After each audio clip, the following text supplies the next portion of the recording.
একটা বয়সের পর ইগো তৈরি হয় এবং বয়স যত বাড়তে থাকে ইগো তত ডেভেলপ করে।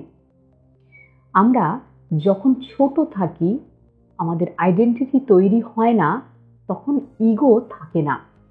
অর্থাৎ একজন ছোট্ট বাচ্চা যে কাউকে চিনতে শেখেনি, যার আইডেন্টিটি তৈরি হয়নি, তার ইগো তৈরি হয়নি।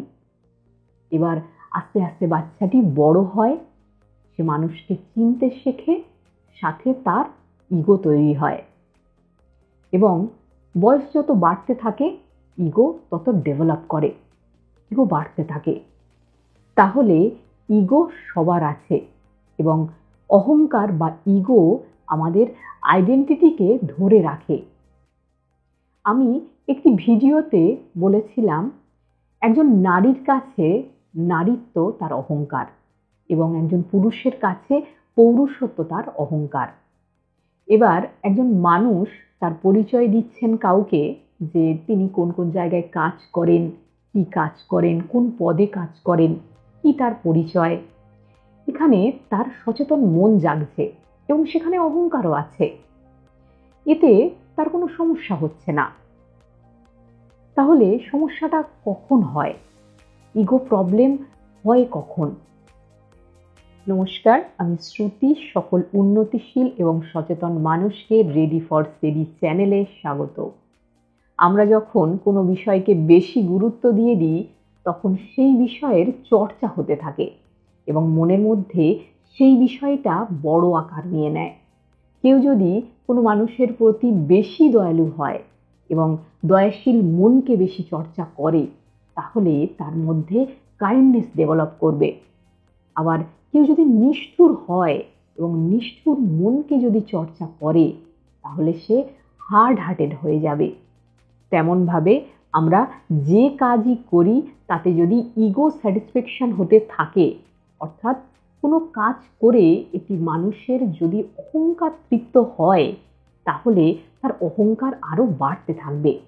কারণ মানুষটি অহংকারকে বেশি গুরুত্ব দিয়েছেন, ফলে তার মনটা সেই আবেগেই আটকে যাবে যে বিষয়ে তার অহংকার। আর যখনই মন আটকে যাবে কোনো বিষয়ে, তখনই জীবনে সমস্যা দেখা দেবে। কারণ মন মুক্ত নয়, মন বেঁধে আছে। যখনই অহংকার তৃপ্ত হয় তখন একটু আনন্দ, তারপর আনন্দ থাকে না মনে। আর মুক্ত মনে সমস্যা কম, আনন্দ বেশি। তাহলে ইগো প্রবলেম কখন হয়? সাধারণভাবে বোঝা যায় না কোনো ব্যাপারে ইগো আছে। যখনই বিপরীতধর্মী কোনো কথা আসবে তখনই বোঝা যায় ইগো প্রবলেম। বিপরীতধর্মী বলতে নেগেটিভলি কেউ কোনো কথা বললে ইগো হার্ট হবে এবং পজিটিভলি বললে ইগো স্যাটিসফাই হবে। তাহলে এই সমস্যার সমাধান কিভাবে মিলবে? এই ধরনের সমস্যার সমাধান কেউ দিতে পারবে না। এটা চিনে নেওয়ার বিষয় এবং বুঝে নেওয়ার বিষয়। অর্থাৎ সমস্যার সমাধান নিজেকেই করতে হবে। কারণ একজনের ইগো হার্ট হয়েছে আর কেউ যদি এসে বলে এটা তোমার ইগোর প্রবলেম, তাহলে ইগো আরো বেড়ে যাবে। অর্থাৎ নিজেকেই আইডেন্টিফাই করতে হবে। আমরা যেমন আয়নার সামনে দাঁড়িয়ে নিজেকে চিনতে পারি, এটাই আমি। আমরা পরিবারের মানুষদেরকে চিনতে পারি, এটা আমার পরিবার।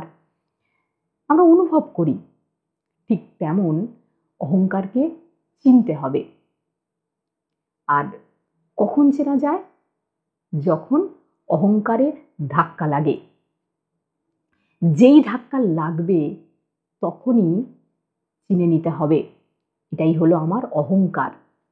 আর তখন সচেতন মন জাগবে।